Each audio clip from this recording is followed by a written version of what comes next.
Hey, this is Robert Falk from Enid Monthly In Depth, and today we're talking with Dr. Barbara Winnery. But before that, I want to make sure that you know that we have a sponsorship opportunity for you here at the top of the show each month or each week, and we'd love for you to sponsor Enid Monthly In Depth. If you would like to, just give us a call or email us at robert@enidmonthly.com. But to get to where we really want to go, this is Dr. Barbara Winnery from the For Our Kids Foundation. And she's somebody I was really interested to talk to because she's got a great story about what they're doing here for our kids, how she got here to Enid, and her career up to this point. How are you, Doctor? I'm good. Well, great. So, like we talked about, we're just the reason why we do these is to kind of get to know people, like more in depth, rather than just kind of the two blurbs that you see in the paper or on a bio or something like that. So, and I thought you'd be a really great person because of all the cool stuff that has gone on before our kids and the things we've got going on here. Does that sound fun to talk about? It does. It's always fun to talk about for our kids. Well, good. Okay. Well, Doc, if I call you Doc, is that okay? Yep, that's fine. All right, that's fine. All right. So, where were you born at? You weren't born in Enid, right? No, Okay. I was born in Minnesota. Uh-huh. Grew up in Pennsylvania. Okay. And that's where you went to school, was in Pennsylvania? Through high school. Okay. Do you have brothers and sisters? Yep, I'm the fourth girl, Mm-hmm. and then I have two brothers who are younger than I am. Okay. So you have three older sisters? Three older sisters. You and then two brothers. Right. Wow. Okay. All nuclear family? Yes. Oh, wow. Okay. So that's a big Minnesotan family. Mm-hmm. Huh? Okay. So you were born in Pennsylvania. What did your parents do? No, born in Minnesota. Oh, Minnesota. Excuse me. Right. They were farmers. Uh-huh. And what kind of farming? It depended. Before I was born, they I think raised sheep. Okay. But I'm not even really sure. It was just subsistence farming, very poor. Yeah. So probably traded with other local people. And I'm sure. I'm sure. But I was 3 when we moved to Pennsylvania, so then their lifestyle changed. My father then started helping to build houses. Mostly he laid bricks and was a mason. Uh-huh. Yeah. And is that what he did for most of his life from that point? Okay. Was your mom a stay-at-home mom, or did she? Mostly, except when there was no money coming in, and then she would take on odd jobs or, find a job maybe seasonally or something like that. Well, with a big family like that, now are all of you pretty close in age, or how from the youngest to the oldest? Is it a pretty wide range? 9 years. 9? Oh, wow. Yeah. 7 kids in 9 years? Yeah, there was Wow. 3 years between me and my next oldest sister. Oh my gosh. Yeah. So that was their big break, and then between that it was one after the other. I guess so. I don't know. So maybe my dad was shooting for that boy. I guess so. What, he got 2? You said, right? He did. Okay. He did. And so what? Are you close to your sisters and brothers? Yes, we're spread out everywhere, Okay. but we talk a lot, and we're planning summer vacation again this year. Knock on wood. Yeah. That we'll get to do that. I have one brother that lives in New Hampshire, so we're talking about meeting in New Hampshire in August. Was the town you lived in Pennsylvania? Did you all live kind of in the same town for most of your childhood? Yes. And was it a big town, small town? Small. Mm-hmm. Like smaller than Enid, even? Oh yes, okay. Definitely. Very rural. There was a little town. I don't even know how many people would have lived there. Less than 1,000, probably. Okay. And so, what was educate? I mean, you obviously went on to get a medical degree. Was education important in your family? Was that not particularly? No. My oldest sister, she's passed now, but she had more degrees than I have fingers on one hand, and she was very driven to be educated. What kind of degrees? Oh my! So biochemistry, microbiology, nursing. Let's see, what else did she do? I can't remember. But so was that... she had 5. Oh, she went to seminary. So she wow, even seminary. Yeah. So, she obviously had a heart for helping people with a nursing degree in seminary. Yes. So, because that she went to school and obviously had a drive to be educated, was that something that you looked up to? Is that why? No, not really. Not really. I mean, so she was 6 years older than I was, and so it was kind of like, I don't know, this artificial separation where she was kind of always at a different school than I was, and by the time I got into junior high, she was in college.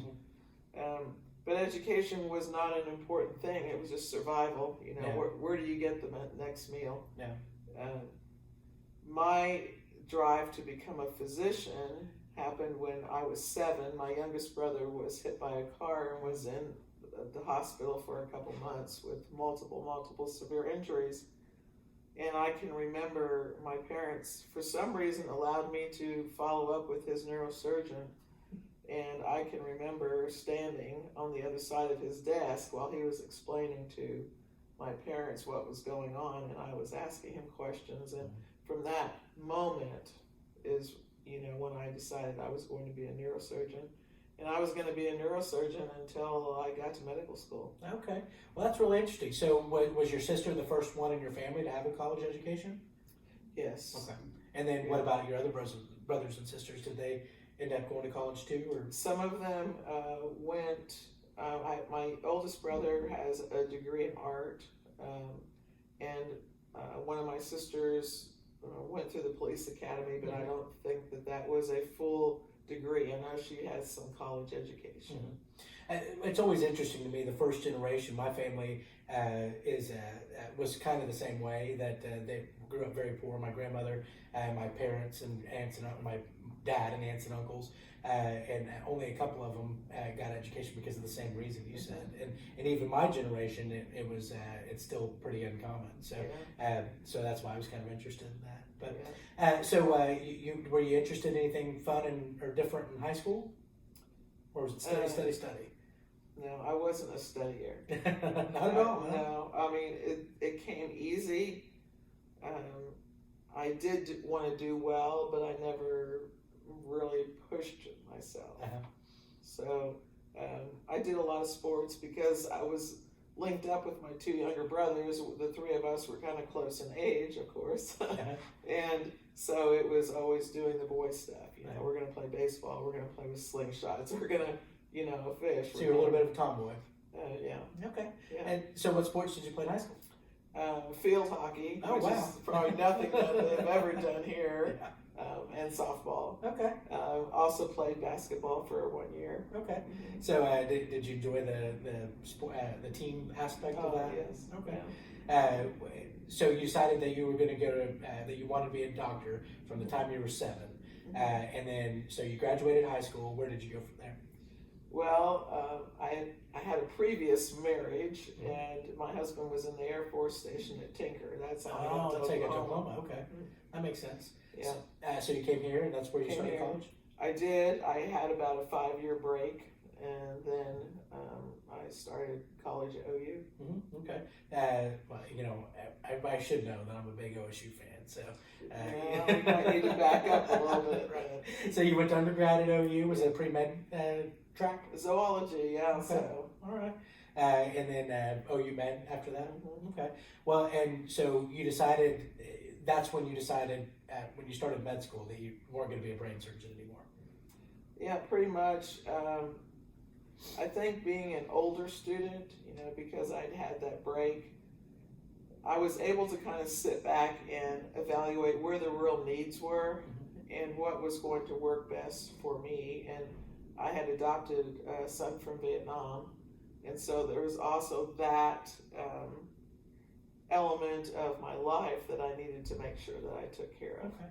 And the neurosurgeon aspect would have been much more complicated, much more time consuming. Yes. Okay. So let's talk about that.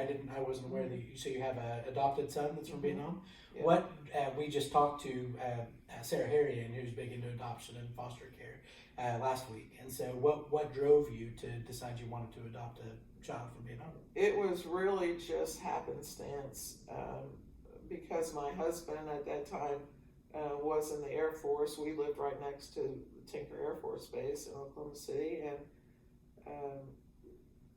this was during the time when we were pulling out of Vietnam as a country, and our son wasn't part of Operation Baby Lift, but it was a story sort of like that.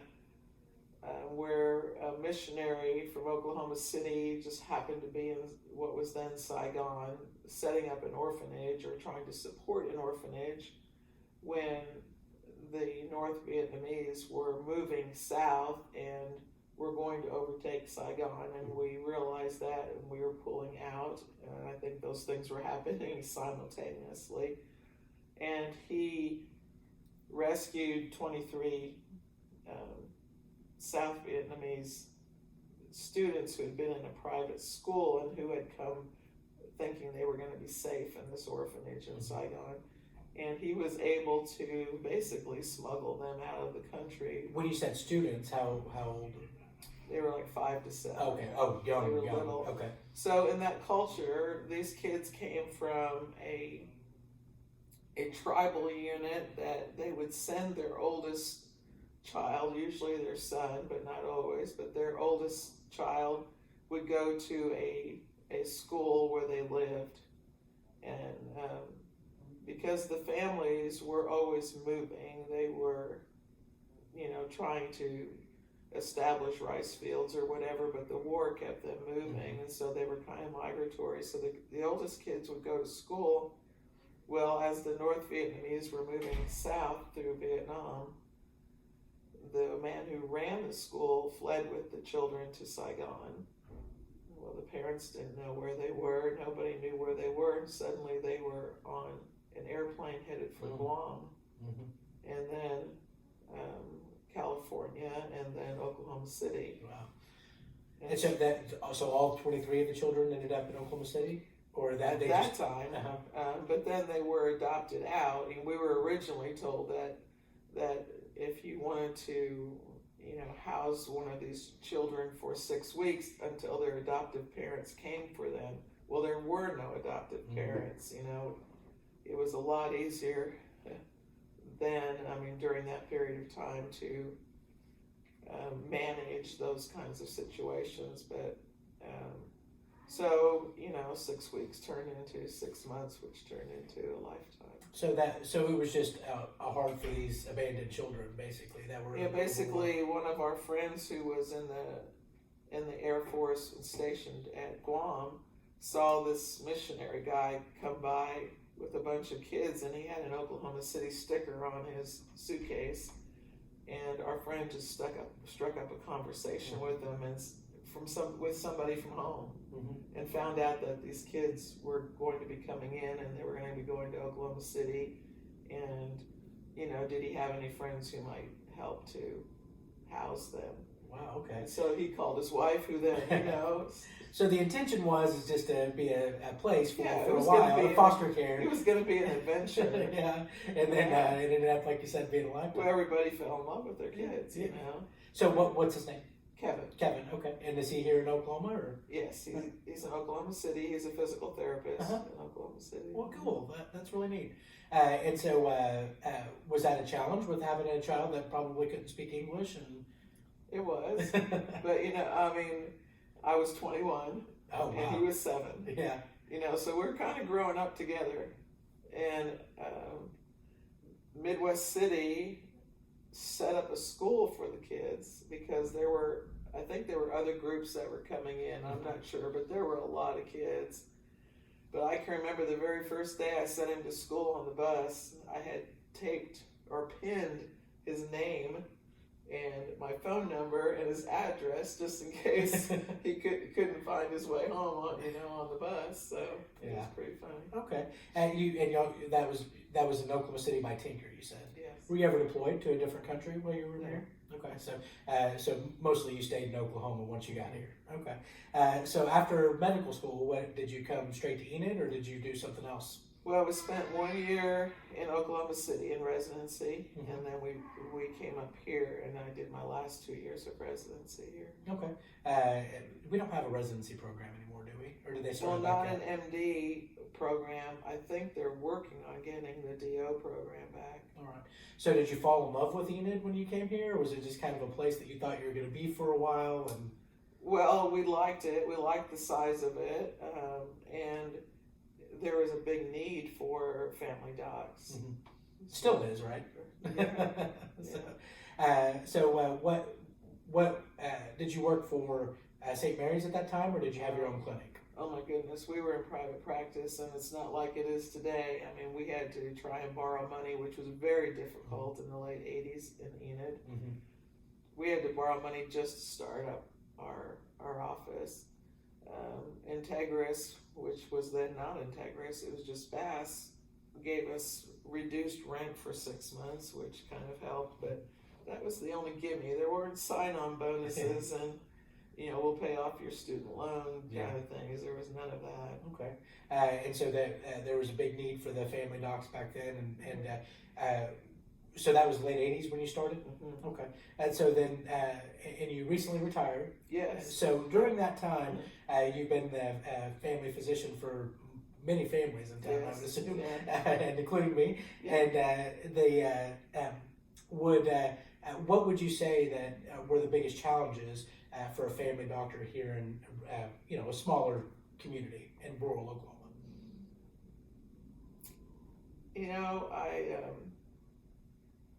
I don't really know how to answer that question because the career itself is challenging, but you just kind of get into a rhythm of having a life that is giving, so you just do the work that's in front of you, and you get up early in the morning and you make hospital rounds and you make all those decisions and you go to the office and you go back to the hospital, and at some point in time you go home and crawl into bed. And it's just year after year after year, but it's not a burden. It's not really a challenge. It's just the life that you chose, and I think for me it was a great decision. Okay, cool. Now, at some point, I happen to know you had a couple of other children, right? We did. All right. So, and about how long ago was that? Well, Kendra's 34 and Jake is 30, so it's been a while. All right. And so Kendra's married? Yes. Yes. Okay. And you got some grandkids? I have 7 altogether. Wow. Okay. She has 5, 2 that she acquired, and 3 others. So yeah, and then our oldest son Kevin has 2. Okay. And is Kendra? Is she still in town, or she moved? Right? She's in Perry. Perry. Okay. So I'm assuming that y'all see the grandkids quite often. Oh yes. Okay. Well, more now.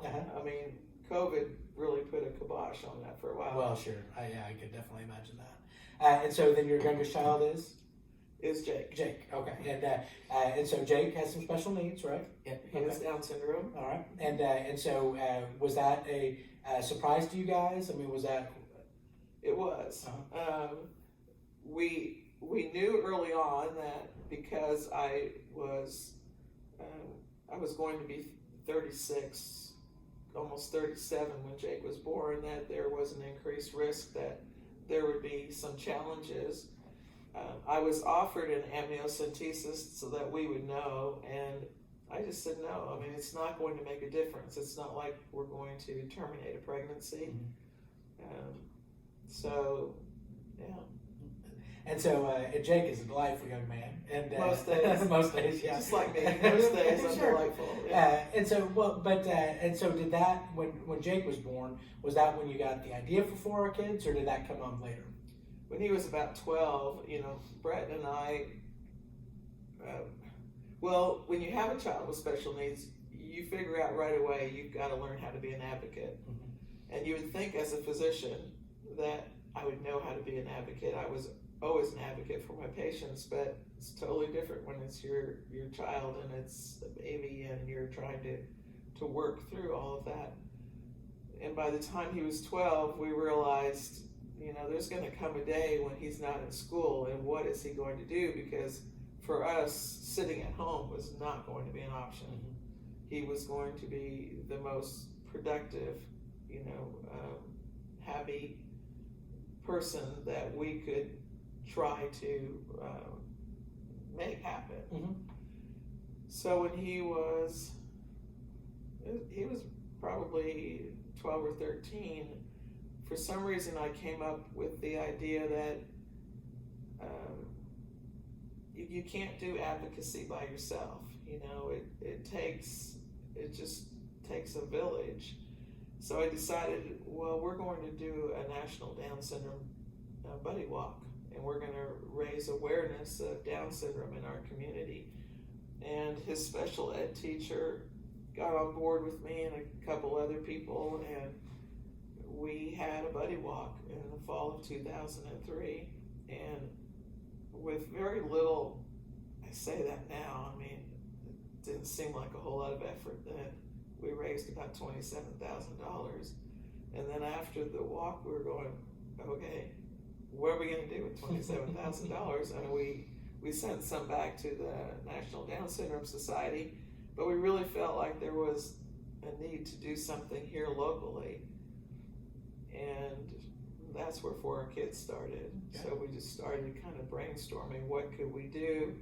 So that first year we gave money back to the special education teachers in the public schools, allowing them to buy innovative classroom supplies for kids, and then it just kind of kept growing and growing and growing.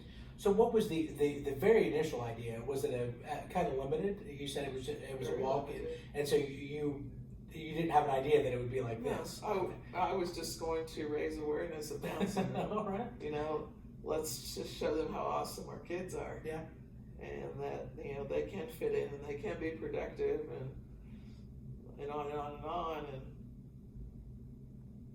I don't know. Okay. I guess the Lord just had a different idea. Yeah, I get it. Well, and we'll talk a little bit more about what you guys are doing now. So let's back up just a little bit. At some point, you married Brett. Yes. So, Yes. and so That was during medical school. okay, during medical school. Okay, and so Brett is a man.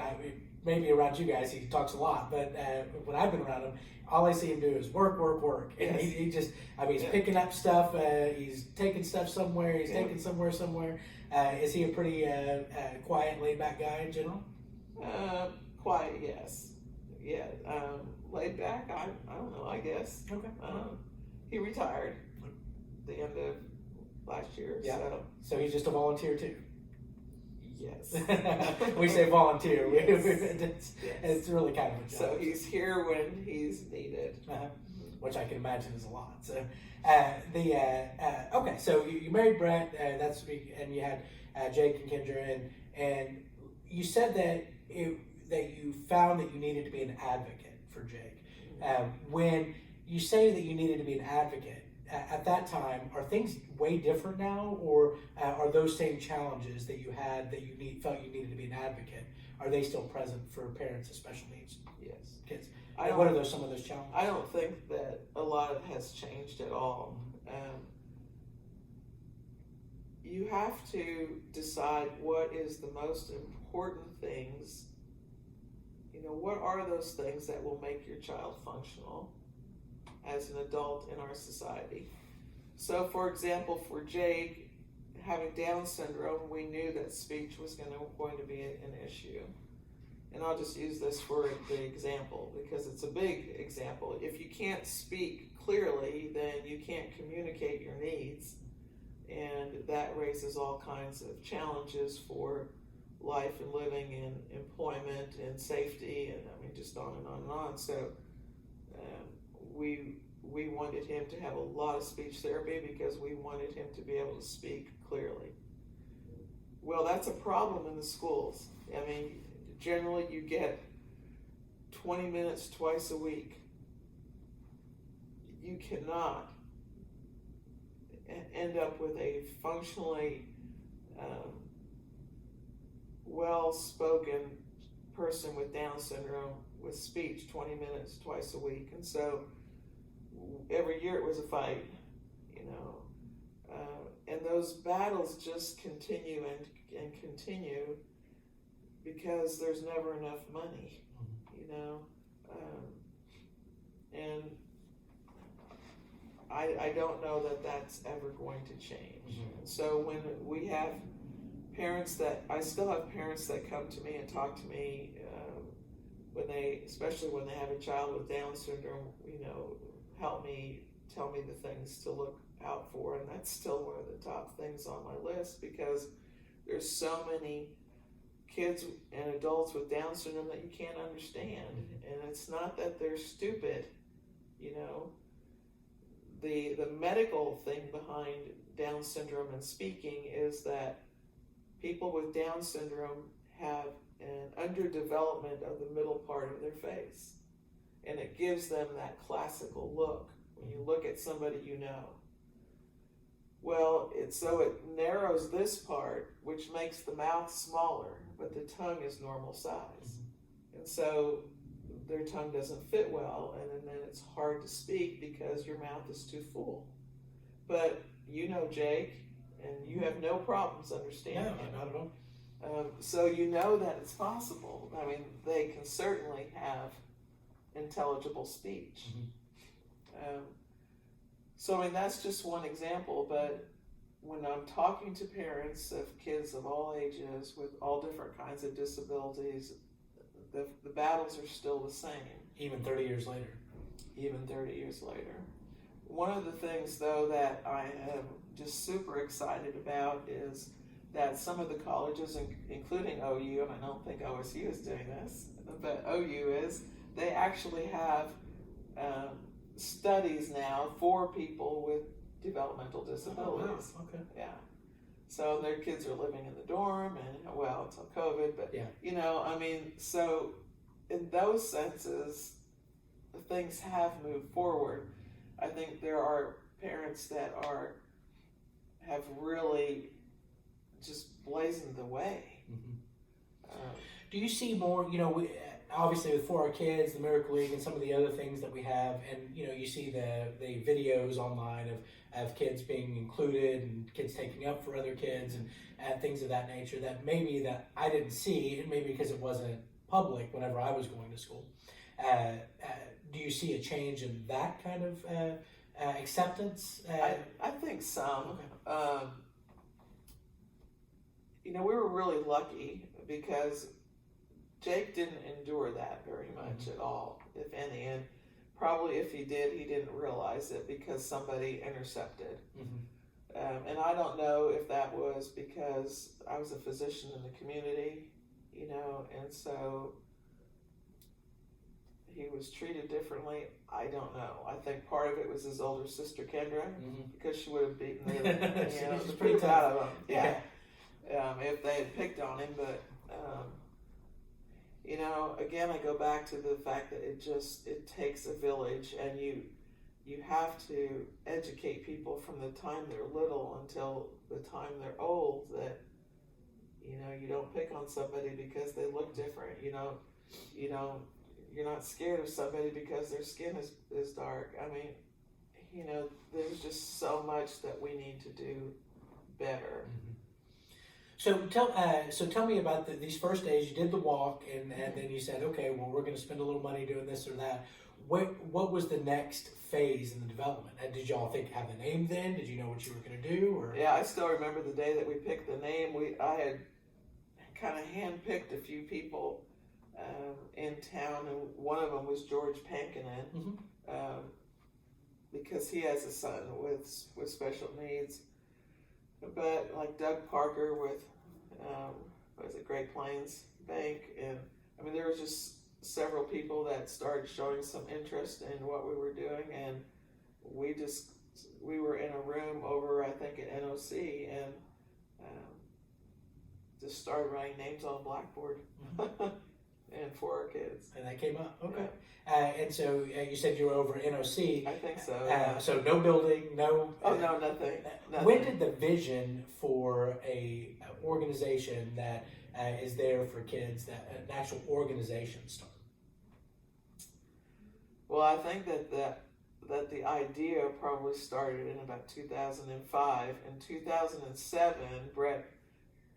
we were looking for something vocational that we could do because we gauged everything by what Jake was going to need and used him as an example. And as he was starting to go through high school and stuff, we knew we were going to have something visible, someplace where he could work, someplace where he could learn skills, and that was a place, we wanted a place where the community had to come to us.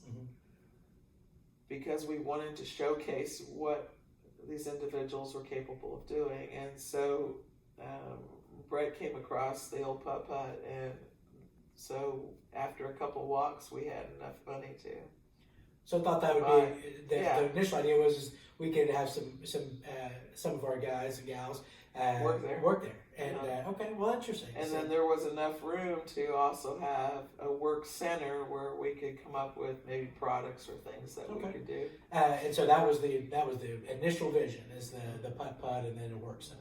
Okay. And so what? Now there are federal grants for some of this stuff. Is that right? Federal, yeah, and state, all kinds. Okay. And so was that the outside of the walks? Was that your initial large funding? No. We ended up getting a state contract for employment, I think, in 2009. And so what that allows us to do is the state pays us like $4 or $5 an hour to hire job coaches to teach people with disabilities skills. Mm-hmm. And like what kind of skills? Well, so like now we make dog biscuits. I don't know how many thousands of pounds of dog biscuits. That's called make. For Our Pups or something? For Our Pups, yeah. Right.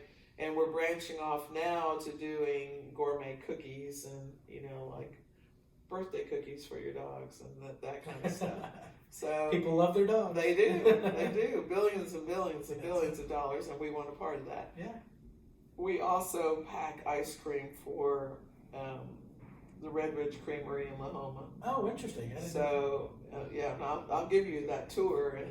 And then we have... Is that here? Uh-huh. Oh, well, interesting. Yeah. Okay. So, it's just constant brainstorming. Mm-hmm. We make woven greeting cards. And last year, I don't know how many thousands of cards. And we had one order that was 1,400 cards. So we probably made 6,000 to 10,000 greeting cards.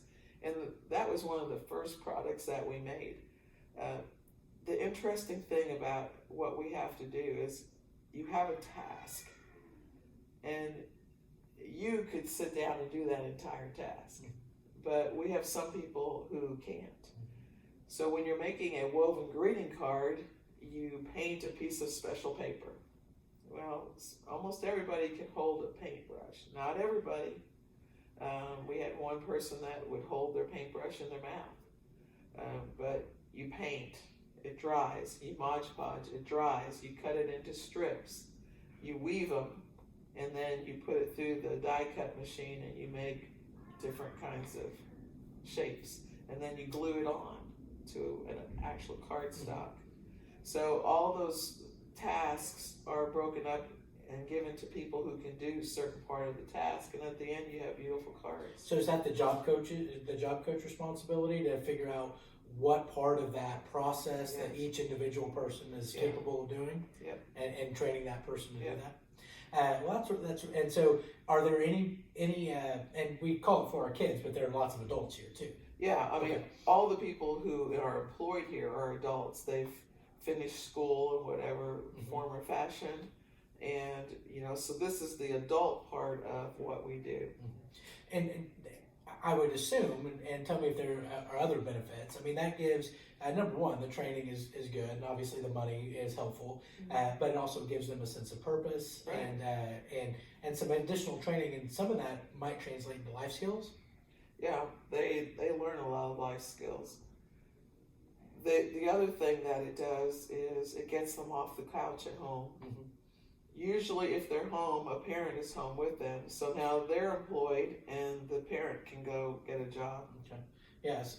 And that's from my dealings with a lot of the parents and at Miracle League, that's really important.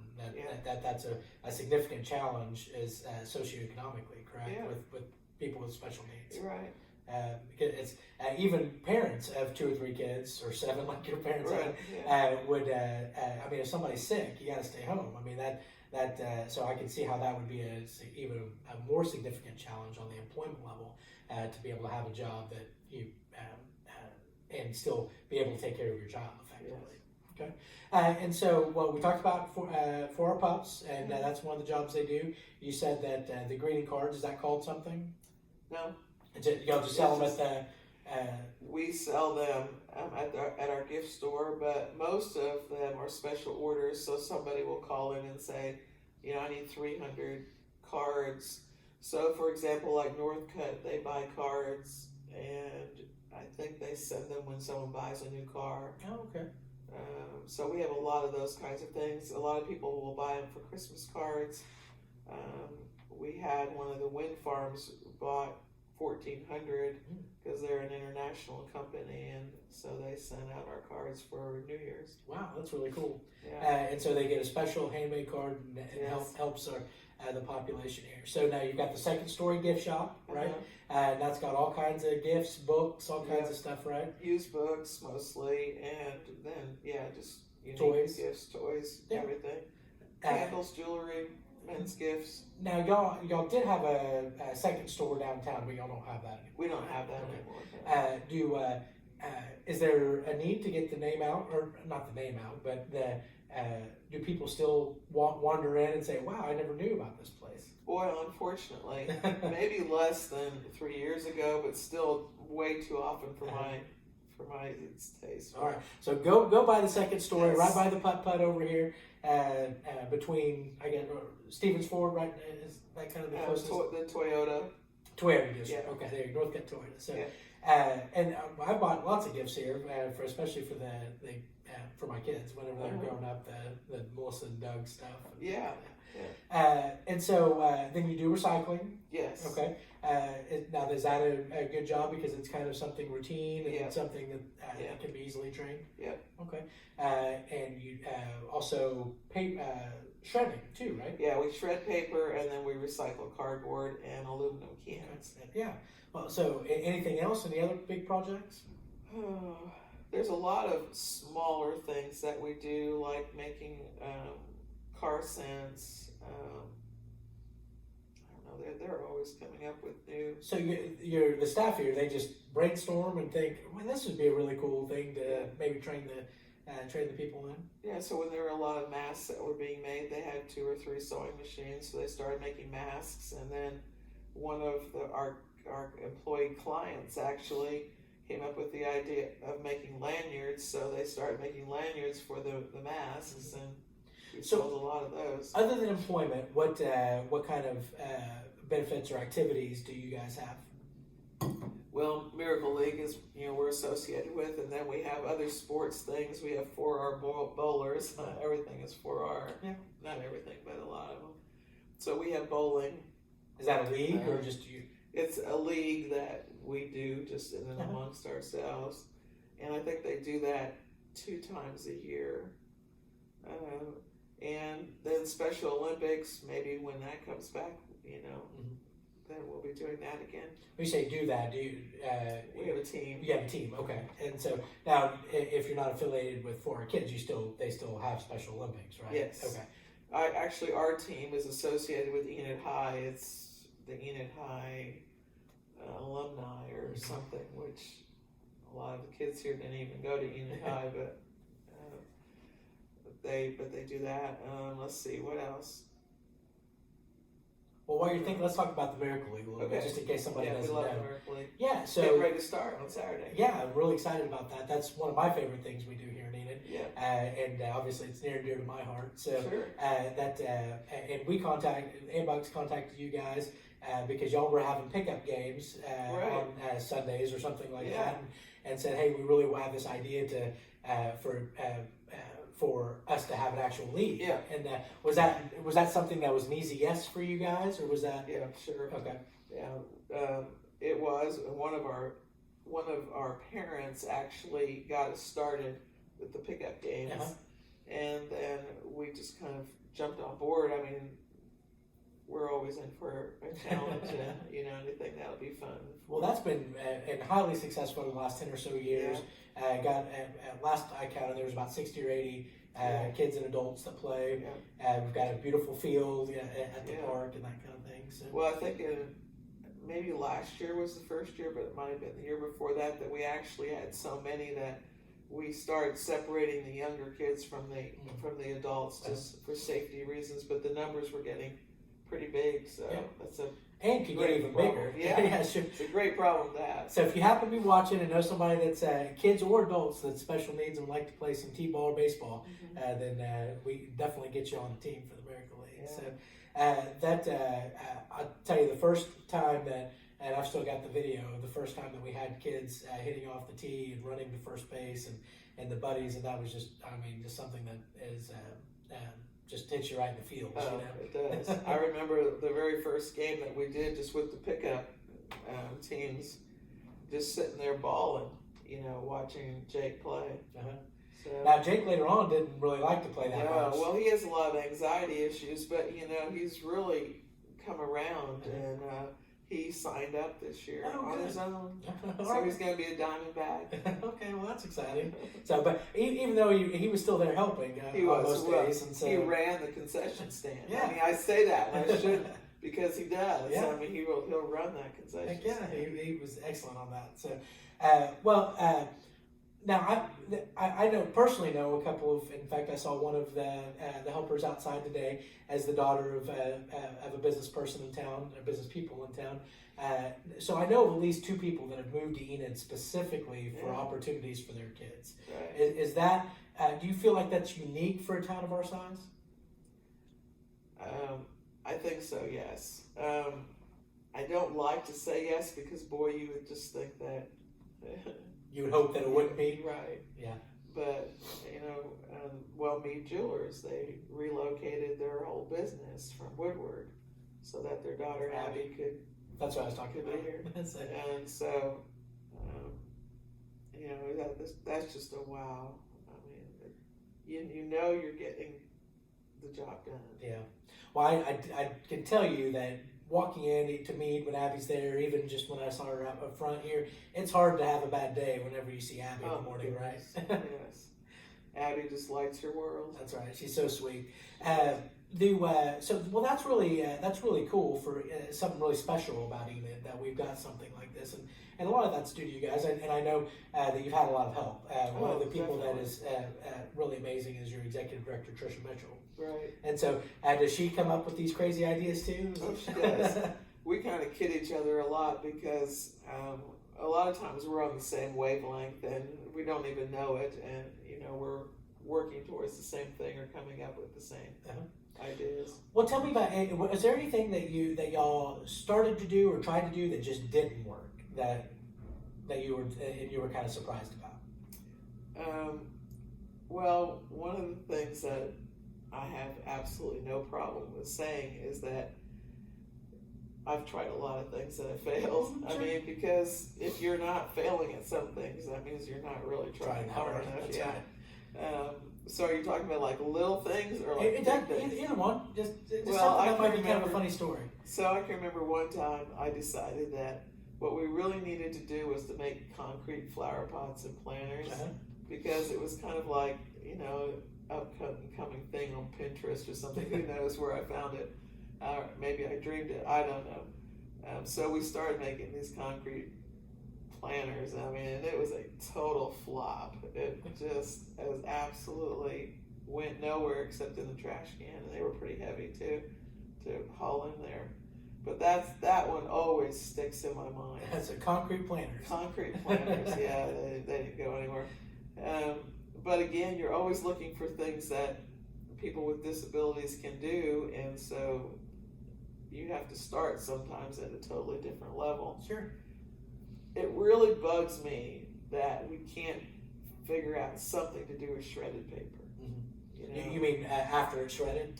Yes. Yeah. So I mean, some people make the basket filling stuff or like guinea pig litter box stuff, but I mean, I'm talking about something really substantial. Why can't we? I mean, because y'all got a lot of it. Yeah. And we do get paid for it, Yeah. but I still think that there should be something environmentally that you could do. So I would even went as far as to look at, well, maybe we can make toilet paper. So I found this machine that some guy in Japan made, where you can make like one roll of paper every 30 minutes, which is just ridiculous, and it costs like $250,000 or something. So that didn't work. go Maybe anywhere. some really expensive toilet paper, wouldn't it? Yeah, and it would probably be rough anyway. Well, maybe in 10 years he'll figure out a way to make that faster and softer. Yeah.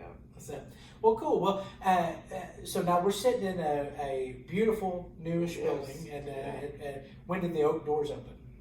About 1 month ago. Okay. We haven't even had the grand opening because we don't have a parking lot. Yeah. So, and that's here. And what is this build now? Well, let me ask you this first. Now, the total capital campaign was how much? Like 2.3 billion. Okay. And did you find that when I say easy, it's never easy to raise money, but in the grand scheme of raising that kind of money, was it? Were you able to find lots of people that were interested in helping out the project? Yes, we've had a lot of donors, and there's no way without the community of Enid and Garfield County that we wouldn't be here. Enid is just so incredibly giving, but we had to raise a lot of money outside of Enid. You know, with a lot of Tricia has written so many grants, and she's so good at it, and we got a lot of money through different grants and stuff. I can't even begin to say how many people we've gone around the state and talked to. But it was definitely something the community supported. Definitely. Okay. Well, and one thing I talked to one of the previous interviews about is that that the people of Enid are very giving. That if you've got a project, and just like when I was raising money for the Miracle League, if you've got a project and you can tell them your vision, they will get on board. And a lot of times it's just finding somebody to lead that charge. Yes. Would you agree with that? Yeah, I would. So it's great that we have people like you that says, this is what I'm going to do, especially a busy physician. And was that with 2 kids and having obviously a full-time or more than full-time job, plus doing this on the side, was that pretty hard? I don't sleep much.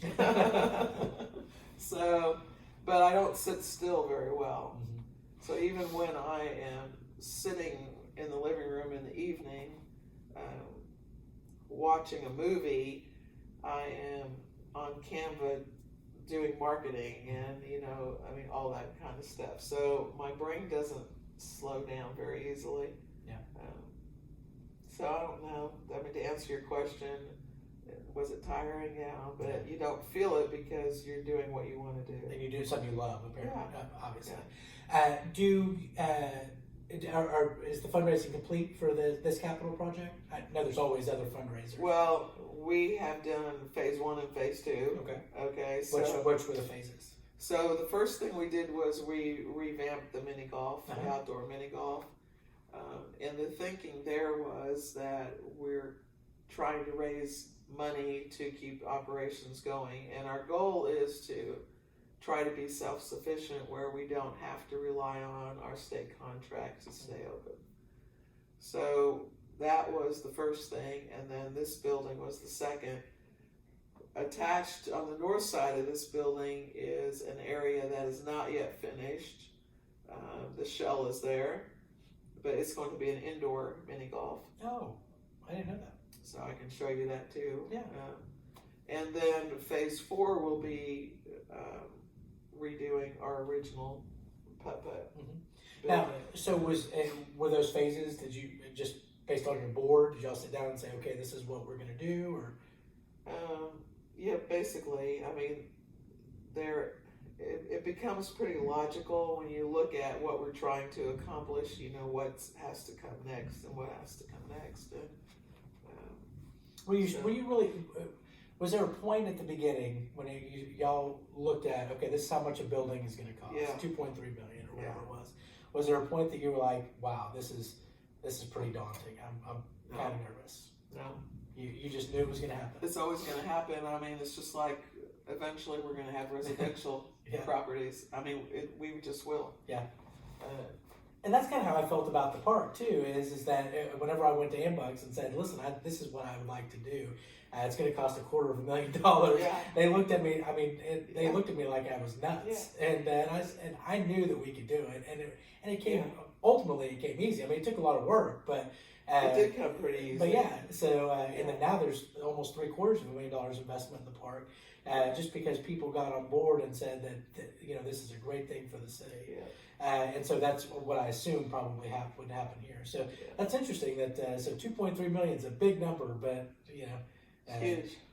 But sitting here and looking around. Yeah. Now, you said that you and Brad, you retired from doctoring a couple of years ago now. Well, the end of 19, so about 15 months. Okay, and have you missed it? No. I loved it. I loved it. People ask me that all the time. I mean, I absolutely loved what I did up until the moment I didn't do it. And it is literally like you turn a page. And I've enjoyed it every single day since. Yeah. I mean, when I asked you if you had an office here, and you said, "Well, this is kind of my office," but you said it's also the marketing office. This is the marketing office. So, and that's because you're just a volunteer. When I say just, you're a volunteer. I'm a volunteer. And Brad as well now, right? Yes. Yeah. So you said he retired from working here how long ago?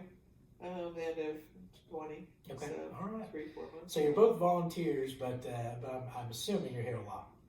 I'm here a lot. Brett's still so newly retired that he'll come in if they need him to do something. And does he piddle around the house? Is that what his kind of hobbies are? He does whatever.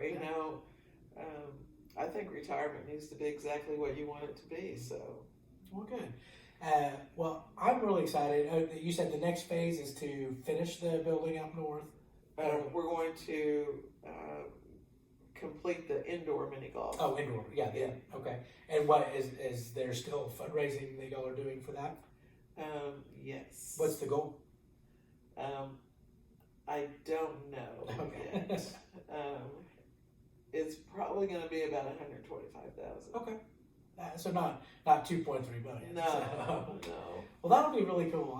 My kids, my daughter's little sister, that she had her the family party out here a couple weeks ago at night, and she just thought that was the coolest thing. A 6-year-old coming to play mini golf at night. She thought that was really neat. So. Good. Well, just the whole environment around here is just so positive and happy. I could definitely see why you'd want to spend time here.